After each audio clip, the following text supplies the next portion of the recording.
تعالى في القرآن المجيد والفرقان الحميد وهو أصدق القائلين. فأعوذ بالله من الشيطان الرجيم. بسم الله الرحمن الرحيم.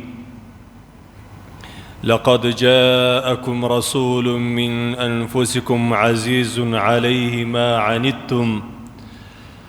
عنتم حريص عليكم بالمؤمنين رؤوف رحيم. فإن تولوا فقل حسبي الله لا إله إلا هو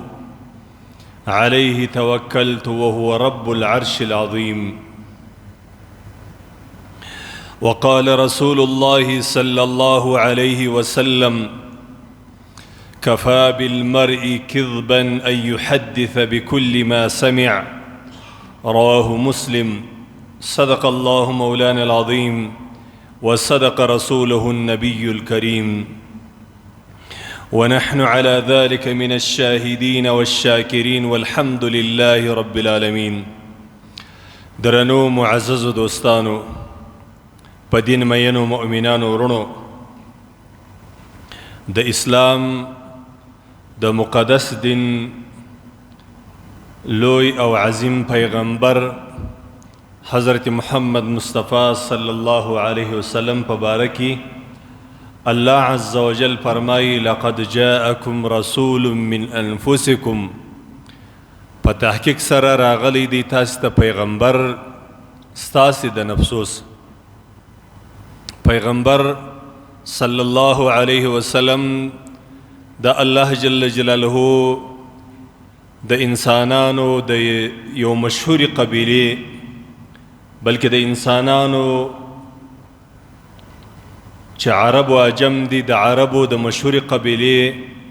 د قریشو څخه الله جل جلاله د هغې زمانې مطابق و انسانان ته راستولی. من انفسکم عزیز علیه. رسول الله صلی الله علیه وسلم در ټولو لوی او بهترین صفت چې الله جل جلاله په قرآن عظیم شان کې ذکر کړی دی هغه دا دی چې د رسول الله صلی الله علیه وسلم محبت، شفقت او رحمت د خپل امت سره. رؤوف الرحیم د رسول الله صلی الله علیه وسلم صفتونه دي.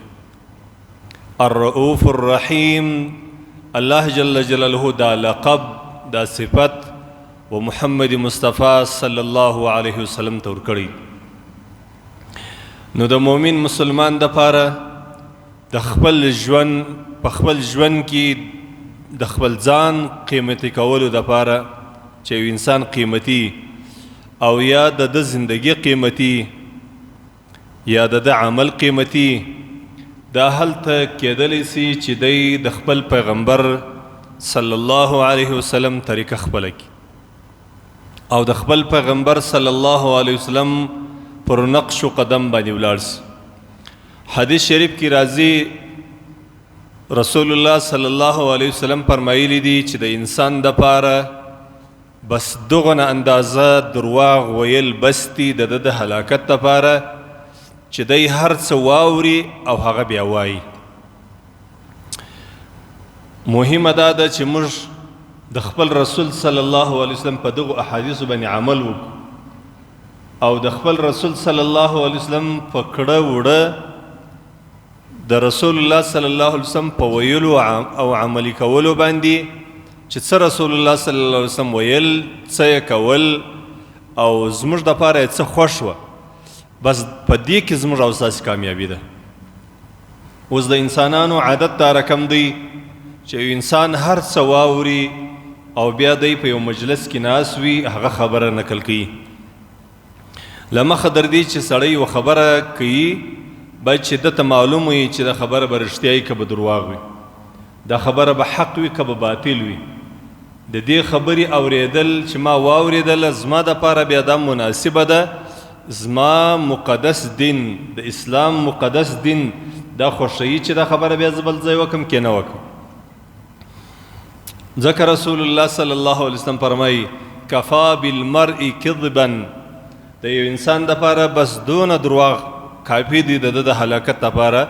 ان یحدث بكل ما سمع، چې دی هر هغه څه وایي چې دی یې واوري، نور تحقیق نور باندې کوي،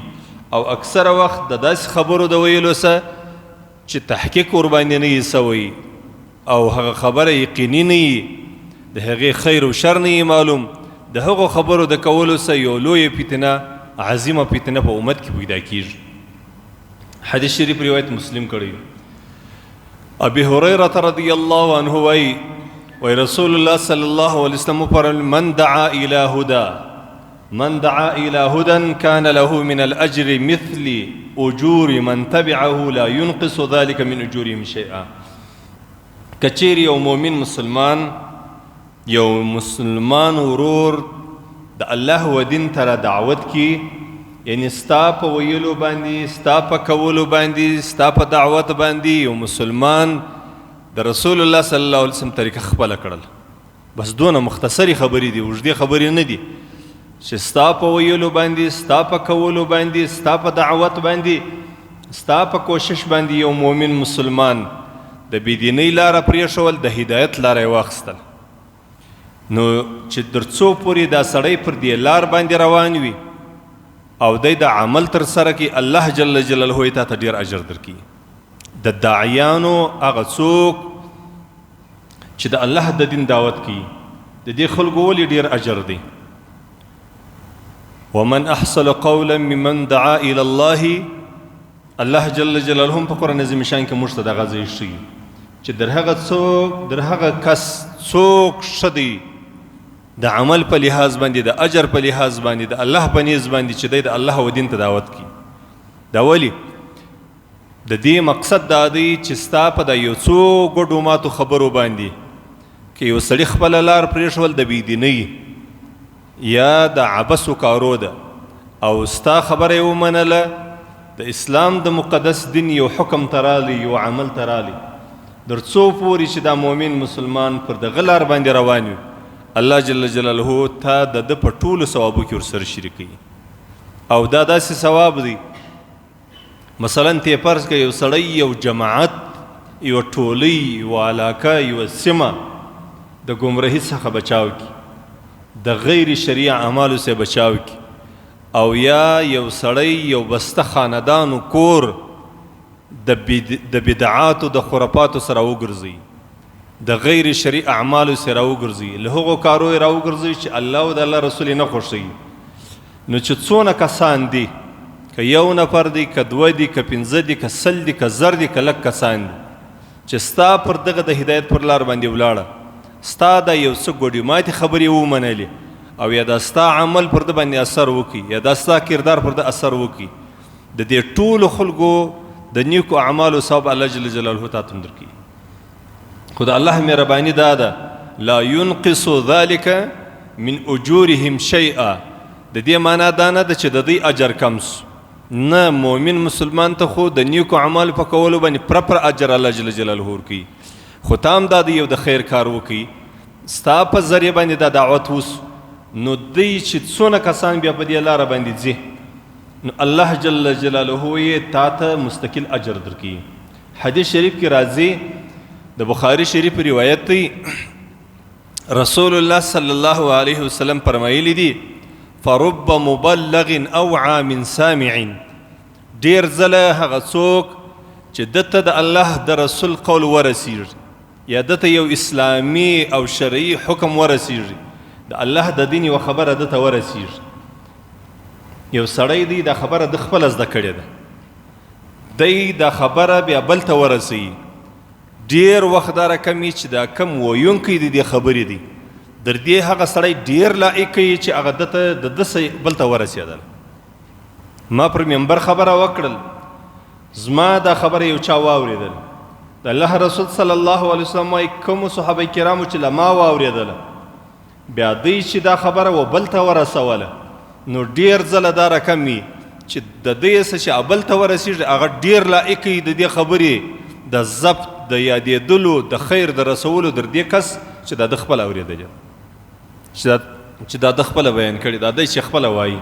فرب مبلغ، ډیر ځله د الله رسول صلی الله علیه وسلم وایي هغه څوک چې ده ته خبره ورسېږي، یعنی صحابي خبره ورسوله، نو دا چاته چې خبره ورسېدل هغه ډېر لایق یي د دې چې دا د الله د دین د دغې خبرې ښه تشریح وکړي، ښه یې خوندي کړي، ښه یې ورسوي در هغه چا چې ده له ما واورېدل. فرب مبلغ اوعى من سامع. دلته په حدیث شریف کې د الله رسول صلی الله علیه وسلم دا وایي چې تا خبره واورېدله او تا د دغې خبرې دا خبره دې نشر کړله، درته معلومه سوله. ګورې اول حدیث ما نن دا ویلی دی چې هر هغه خبره به کوې چې تا ته یو وارې د دې خبرې حقیقت در معلومي، یعنې ته خپله په پوهې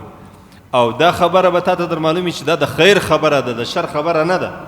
اوس تا یو خبره واورېدله یو ځای، دا یقیني تا ته معلومه چې دا خبره ده رښتیا، لیکن ته دا خبره و نورو خلکو ته ورسوې، خلک په شر سره اخته کېږي، قومونه، قبیلې، علاقې په شر سره اخته کېږي. نو ته به دا خبره نه کوې، ته به داسې خبره رسوې چې تا واورېدل یو ور بیا در معلومه چې دا یقیني ده. بیا به دې دام په دې باندې هم پوهې چې د دې خبرو په رسولو باندې مسلمانان ته خیر رسیږي، خلک له ګمراهي راګرځي، له بېدینۍ راګرځي، د خلکو د اتحاد او د اتفاق سبب ګرځي. په دویم حدیث شریف کې بیا رسول الله صلی الله علیه وسلم موږ ته وایي کله چې ستا په ذریعه باندې یو څه مؤمنان او مسلمانان د الله و دین ته راسي،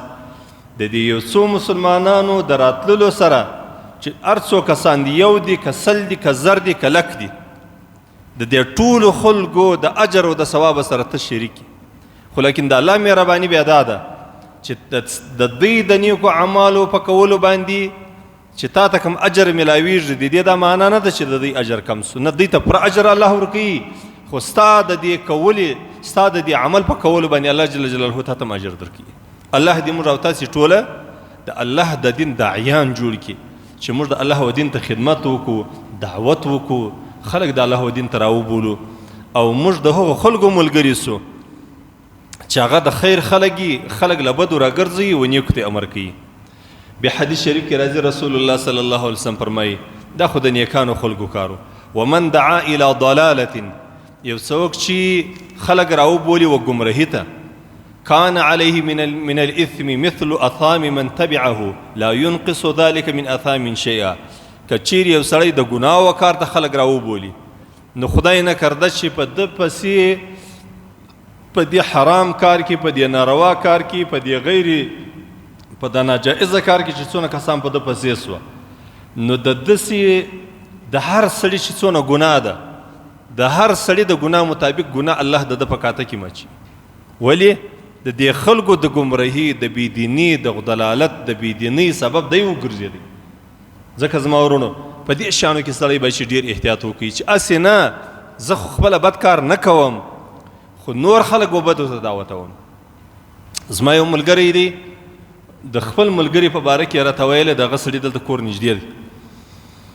وایي دی ډېر بېدینه انسان. بېدیني دا ده چې دی د عقیده یې داسې جوړه ده چې هېڅ د یو علماو خبره زړه ته نه لوېږي او خلک په تشویش کې اچي او دا ځوانان نعوذ بالله دا لویو حرامو کارو ته امر کوي، خپله یې نه کوي، دعوت کوي د خپلو ملګرو ته، د خپل ملګري بېدینه کوي، دا د علماو څه لرې کوي، د دینه څه لرې کوي او حرامو کار ته دعوت خپله یې بیا نه کوي. اوس د ده به دا په دې طبیعت سمې چې زه خو یې نه کوم، خو لیکن تا چې کوم خلک دغه حرام کار ته درولی دي، د دې ټولو خلکو چې څونه ګناه ده دا به یوازې ستا په کاته کې الله جل جلاله دا چا ویلي دي؟ دا د الله د رسول صلی الله علیه وسلم قول دی. نو الله جل جلاله دې موږ او تاسې د بېدیني د دعوت څخه وساتي، الله دې د دیندارۍ دعوت موږ او تاسې ته رانصیب کړي. حدیث شریف کې راځي عرباز ابن ساریه رضی الله عنه وایي رسول الله صلی الله علیه وسلم خطبه ویلې ده، په خطبه کې رسول الله صلی الله علیه وسلم بیا صحابه کرام ته وایي فعلیکم بسنتي وسنت خلفاء الراشدین المهدیین، ای خلکو زما طریقه او زما د خلفای راشدینو طریقه مه پرېږدئ، د خلفای راشدینو طریقه مه پرېږدئ. د ټول امت اتفاق دی پر څلورو خلفای راشدینو باندې چې دا خلفای راشدین مهدیین دا کسان دي او دغه رقم تقریبا د امت د اکثر اهل السنت والجماعت عقیده دا هم ده چې عمر بن عبدالعزیز تقریبا دا رقم سړی و چې الله جل جلاله د ده په لاس باندې د ډیرو ناروا لارو دروازې بندې کړلې او ډېر ښه خدمت یې د الله و دین ته وکړي د اتفاق و اتحاد او د صحابه کرامو د تابعینو د تبع تابعینو دپاره الله جل جلاله دې د ده خدمت قبول کړي. رسول الله صلی الله علیه وسلم وایي تاسې زما سنت او زما د خلفای راشدینو سنت مه پرېږدئ. تمسکوا بها وعضوا علیها بالنواجذ. دا سنت ټینګ کړئ او پر دې باندې خپل د ځامې غاښونه ولګوئ، یعنې داسې کلک یې ونیسئ. وإياكم ومحدثات الأمور فإن كل محدثات بدعة وكل بدعة ضلالة. هر نوی کار څه چې سړی د الله په دین کې اچوي د رسول الله صلی الله علیه وسلم طریقه نه وي، د الله حکم نه وي، د الله د رسول طریقه نه وي، د خلفای راشدینو طریقه نه وي، د دې شیانو څخه به ځان ګوري. دا ولې خلک اچوي؟ دا خلک د بزرګۍ څخه په دین کې اچوي. سړی وایي یاره زه خو ښه کار کوم لیکن طریقه دې د رسول الله صلی الله علیه وسلم ته ښه کار دی ته کوي، ښه عمل دی ته ترسره کوي، خو طریقه د رسول الله صلی الله علیه وسلم څه شي ده؟ مردوده ده. موږ ته د الله رسول صلی الله علیه وسلم وایي زما طریقه زما د خلفای راشدینو طریقه به نه پرېږدم. نو که چیرې د صحابه کرامو طریقه نه وي د خلفای راشدینو، هغه طریقه مردوده ده. رسول الله صلی الله علیه وسلم وایي هر نوی عمل نوی شی دا بدعت دی او هر بدعت ګمراهي ده. بس خلاص سوله خبره چې یو په بدعات او خرافاتو کې راله نور په دې کې د اجر او د ثواب امید مه ساته، د خالص ګمراهي ده. الله دې موږ ګمراهي څخه وساتي. حدیث شریف کې راځي رسول الله صلی الله علیه وسلم ګران صحابي عبدالله ابن عمر رضی الله عنه روایت کی وی رسول الله صلی الله علیه وسلم او فرمایي لا یؤمن احدکم حتی یکون هواه تبعا لما جئت به. وی یو انسان در هغه پورې کامل مؤمن نس کېدلی چې در څو پورې د ده طبیعت د انسان خپل شخصي طبیعت د هغه دین سره نسی برابر چې کوم دین رسول الله صلی الله علیه وسلم راوړي. که زه خپل خواهشات را مخته کړم بل سړی بل خپل خواهشات بل خپل خواهشات، نو د اسلام دین په دې باندې ختمیږي. هلته موږ کامیابه کېدلی سو چې موږ ډېر کارونه بلکې ټوله کارونه د الله او د الله د رسول د خوښې مطابق وکړو. په دې کې سړی له ګمراهي خلاصېږي، له بېدیني خلاصېږي، د بدعاتو څخه خلاصېږي، د ناروا اعمالو څخه خلاصېږي، د ناروا رواجو څخه خلاصېږي. دا خو اسانه خبره ده چې هر عمل سړی کوي دا پوښتنه وکړي چې د اسلام په دې کې څه حکم ده. که سړی نکاح کوي، که د سړي کوزده وي، که د سړي واده وي، که د سړي جنازه وي، که د سړي خیرات وي، که د سړي خوشحالي وي، که د سړي غم وي، چې سړی دا پوښتنه وکړي چې د رسول الله صلی الله علیه وسلم څه طریقه وه، د الله رسول صلی الله علیه وسلم به څه کول. او دلته حدیث شریف کې دا ګوره صریح توري دي د رسول الله صلی الله علیه وسلم قول دی چې انسان هل در هغه وخت پورې مؤمن نس کېدلی چې در څو پورې د ده طبیعت او خواهش د الله او د الله د رسول د طریقې سره برابر نسی.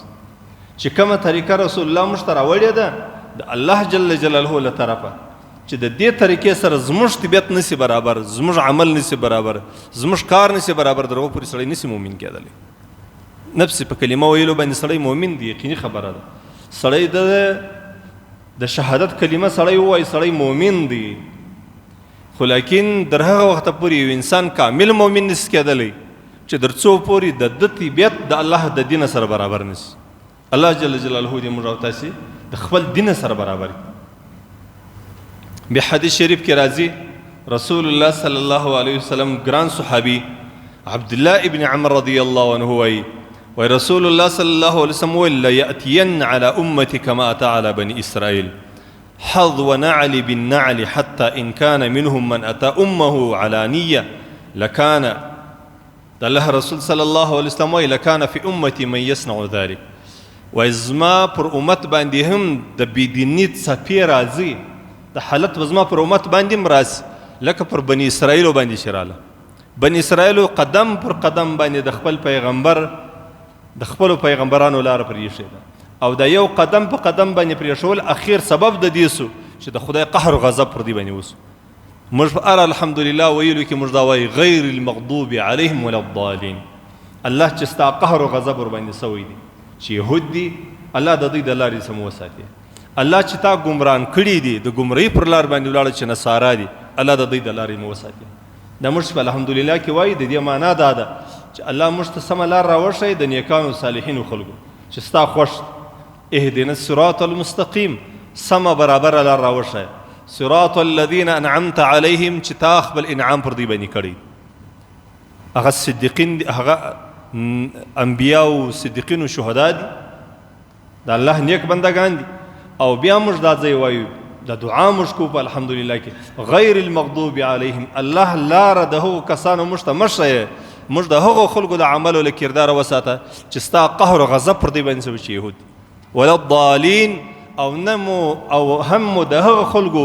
د لارې او د نقشو د قدمه څه وساتې الله چې د ګمرهي پر لار باندې ولاړ چې نصارا دي ځکه زما ورونو رسول الله صلی الله علیه وسلم وایي زما پر امت باندې به هم دا څپه راسي د بېدینۍ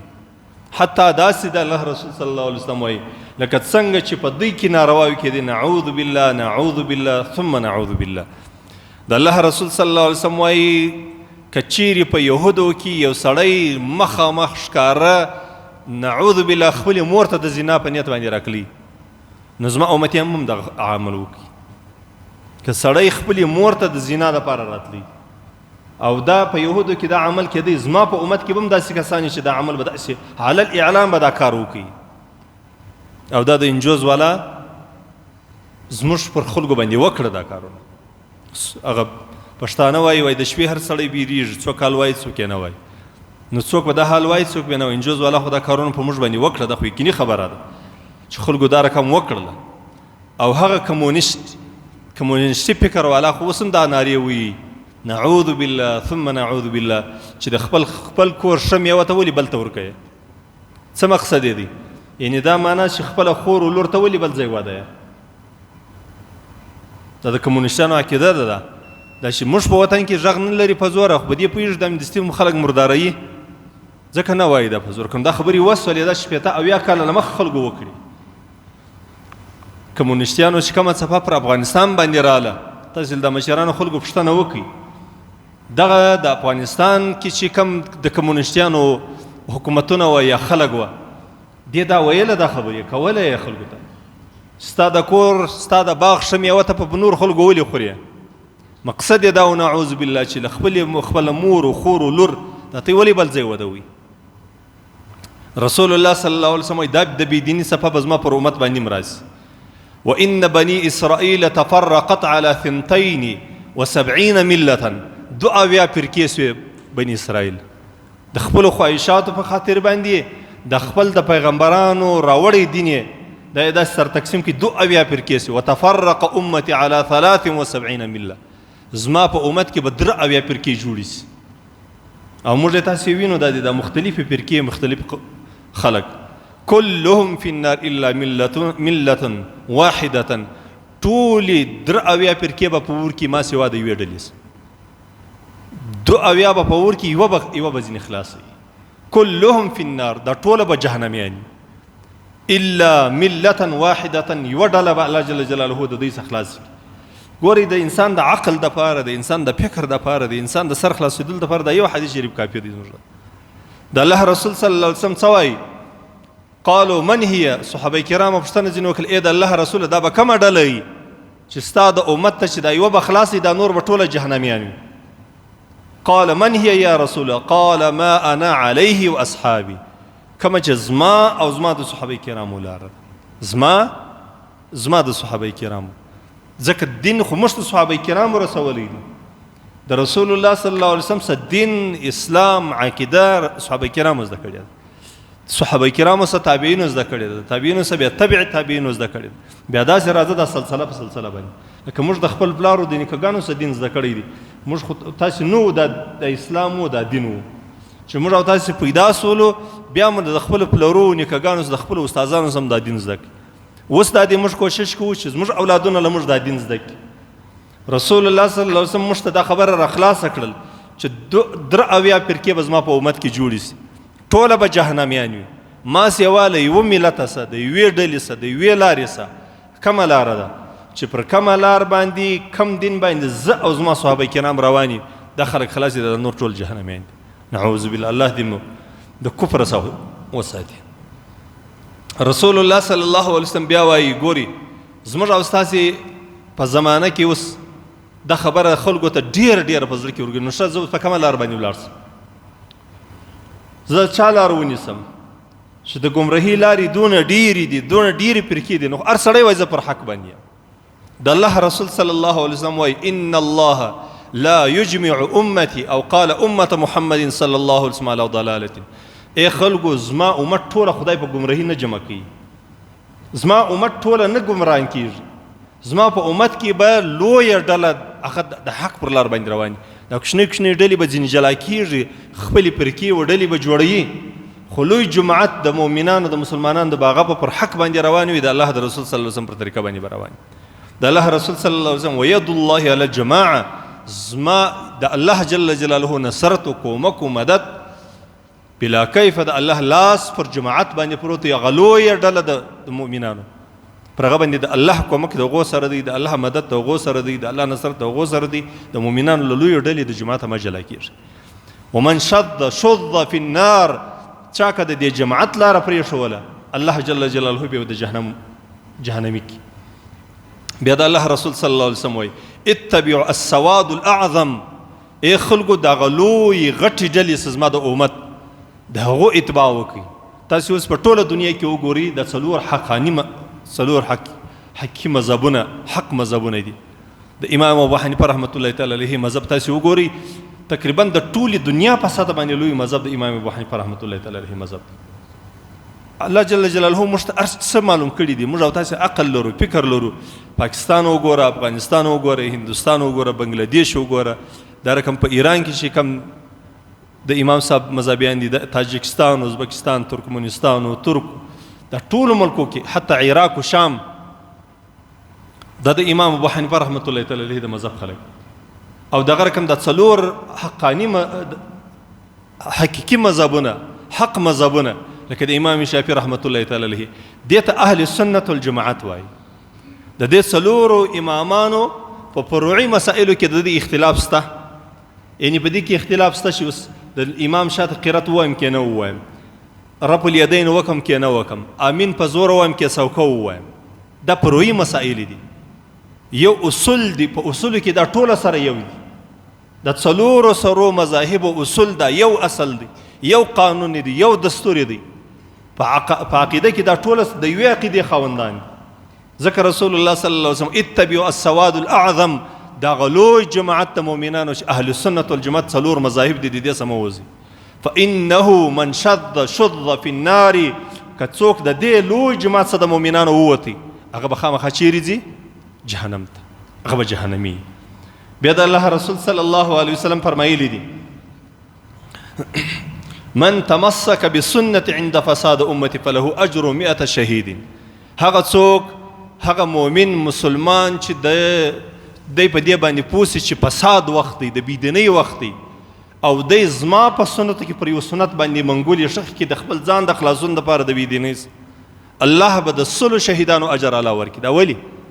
خو د ایمان ور باندې بچاویږي، او د شي پر کومه لار باندې ولر کېدل چې په زورونو په لکونو انسانان د چې کومه سنت طریقه خپل کړه په دې لار باندې وسره ولر، ځکه الله به د 100 شهیدانو اجر او ثواب ورکړي. دا غرکم د الله رسول صلی الله علیه وسلم فرمایي ان الشیطان ذئب الانسان، شیطان دا د انسان لیوه دی. لکه د رمې دپاره چې لیوان وي او رمه خوري، رمه هلاکوي، د الله رسول صلی الله علیه وسلم د انسانانو دپاره بیا لیوه هغه شیطان دی. د الله رسول صلی الله علیه وسلم څنګه عجبه مثال وایي. معاذ ابن جبل رضی الله عنه د حدیث راوی دی ان الشیطان ذئب الانسان، شیطان چې دی دا د انسان لیوه دی. لکه لیوه چې د رمې فساد کوي، هلاکوي، دا رقم شیطان انسانان هلاکوي، بيدینه کوي. بیا د الله رسول صلی الله علیه وسلم فرمایي یاخذ الشاذة والقاسیة والناحیة وإیاکم والشعب وعلیکم بالجماعة العامة. ای مؤمنانو، ای مسلمانانو، شیطان د انسانانو لیوه دی، د انسان څخه ایمان وړي، دین ځینې وړي، عقیده ځینې وړي. لیوه تاسې وګورئ هغه پسه باندې حمله کوي چې د رمې څخه وتلی، رمه د رمې څخه چې جلایي په هغه پسه باندې لیوه حمله کوي. لیوه په هغه پسه باندې حمله کوي چې هغه په یو شله کې پاته سي. لیوه په هغه پسه باندې حمله کوي چې دی د رمې څخه شاته پاته سي. د الله رسول صلی الله علیه وسلم داسې شیطان له تاسې ایمان وړي که چیرې تاسې زما له جماعته سه، زما د امت د لویې ډلې سه چې د اهل سنت والجماعت ډله ده د دې لویې ډلې څخه شاته پاتې شو داسې به ایمان دسې یوسي لکه یعنی هلاک به مو کړي جهنمیان به مو کړي لکه څوک لکه لیوه چې هغه د رمې وتلی پسه لرې پاته سوی پسه په شله کې ځینې پاته سوی په لاره ځینې پاته سوی پسه باندې حمله کوي د الله رسول صلی الله علیه وسلم وایي وإیاکم والشعاب وعلیکم بالجماعت العامه د عامو مؤمنانو د جماعت سموزي د اهل سنت و جماعت د جماعت سموزي د ټولو علماو د زرونو د لکونو علماو له لارې موزي دا د هر سړی چې پر هر ځای باندې په غوږ کې درپکي او خپله طریقه درته بیانوي خپله لار درته ښیي د دې خلکو سره مزي تاسې وګورئ الحمدلله رب العالمین د اهل سنت و جماعت د حقانیت یوازې د تبلیغ پر جماعت باندې هم سړي ته معلومېږي یوازې چې د تبلیغ او جماعت ته وګورئ چې په لکونو علما په دې جماعت کې ننوتلي دي په لکونو مبلغین په دې جماعت کې ننوتلي دي او د دنیا هیڅ یو کنج د دې جماعت څخه نه دی پاته چې دوی هلته د توحید کلمه نه یې وړې د بدعاتو څخه پاک جماعت دی د خرافاتو څخه پاک جماعت دی د رسول الله صلی الله علیه وسلم د ټولو طریقې د ټولو سنتو کوونکي دي او د امت د ټولو د اسلام د ټولو ضرورياتو منونکي دي او داسې فرقه بازي او ډلبازي او دا شان نسته کې بلن حقاني جماعت ته څوک بولي دا د او خصوصا الله جل جلاله د اعزاز موږ په زمانه کې د دیوبند علماو تر کړی د دیوبند علماو ته الله جل جلاله د اعزاز ورکی د حدیثو په خدمت کې چې د حدیثو کم شرح سوي دي کم کتابونه چې حدیثو کې د دیوبند علماو لیکلي دي پر ټوله دنیا باندې په عرب او عجمو کې دا رقم خلک نشته د تصنیف په سلسله کې راواخلي د درس حدیث په سلسله کې راواخلي او دغه رقم الله د دین د رسونې په سلسله کې چې راواخلي او که د جهاد او د مجاهدې په سلسله کې راواخلي او که د تصوف او د سالکینو په سلسله کې راواخلي څوک دي د دیوبند علما او طریقه ټوله قدم په قدم باندې د رسول الله صلی الله علیه وسلم په سنتو باندې برابر روان خلک دي الله جل جلاله دې موږ دغه جماعت ملګری کې الله دې موږ او تاسو له بيدینۍ وساتي الله دې د ګمراهۍ وساتي الله دې د اخر زمان د فتنو سره وساتي الله جل جلاله دې زموږ او تاسو په زړه کې د دغه علماو محبت راواچي الله دې موږ دغه حقانی جماعت د علماء دیوبند ملګری کی واخر دعوانا الحمد لله رب العالمین زموږ په دې کلی کې د هارون خان او د متی الله خان دی اخشي قاسم خان نن د زړه پریشن دي نو د دعا خواسته کړی دي دغه رقم یو ډیر معزز مشر قومي مشر د علاقې مشر اجي فیض الله خان نورزی صاحب هغه وفات شوی دی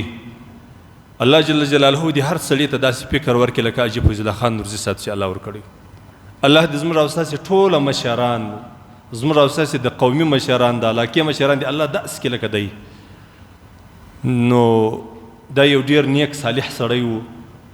دې په لکونه انسانان له بدو خلاص کړي و د لکونو انسانانو پر خلو باندې خندایو راوستلی و په لکونه انسانان له شر او مصیبت خلاص کړي و او دا یو داسې سړی و چې دا له قوم وتلی سړی و یعنی دا معنی چې په دې کې قوم پرستی نه وه په دې کې علاقه پرستی نه وه په دې کې د ژب پرستی نه وه دا خالص د الله د دین او د حقاني علماو ملګری او د خپل ملت او د خپل قوم خدمت به کوي په هر محاذ کې به دا سړی ولاړو نو هغه مو پات سوی دی هغه ته هم ښه د زړه له کومې یو دعا وکړي دغه رقم چې نور زموږ او ستاسې په کلي کې څوک مریضان دي یا زموږ او ستاسې په دوستانو کې څوک مریضان دي هغو ټولو ته یو دعا وکړي الله جل جلاله دې مو د دنیا او د آخرت له بېعزتۍ او له شر وساتي الحمد لله رب العالمين والصلاة والسلام على أشرف الأنبياء والمرسلين وعلى كل الملائكة المقربين وعلى عبادك الصالحين اللهم اغفر موتانا وموتى المسلمين واشف مرضانا ومرضى المسلمين وسلم مسافرنا ومسافر المسلمين واقضي هجاتنا هجات جائز جميع المؤمنين اللهم إنا نسألك من فضلك ورحمتك فإنها لا يملكها إلا أنت اللهم رحمتك نرجو فلا تكلنا إلى أنفسنا طرفة عين وأصلح لنا شأننا كله لا إله إلا أنت اللهم إنا نعوذ بك من جهد البلاء ودرك الشقاء وسوء القضاء وشماتة الأعداء اللهم إنا نعوذ بك من زوال نعمتك وتحول عافيتك وفجاءة نقمتك ومن جميع سخطك اللهم لا تؤاخذنا بسوء أعمالنا ولا تسلط علينا من لا يرحمنا، وكف أيدي الظالمين عنا. يا حفيظ يا حفيظ يا حفيظ احفظنا ويسر أمورنا وحسن مرادنا وتمم تقصيرنا واشفينا واشف مرضانا. اللهم يمن كتابه ويسر حسابه وثقل ميزانه بالحسنات. اللهم اغسله بالماء والثلج والبرد. اللهم نقه من الخطايا والذنوب كما نقيت الثوب الأبيض من الدنس. اللهم اجعل قبره روضة من رياض الجنة ولا تجعل قبره حفرة من حفر النار. إنا لله وإنا إليه راجعون.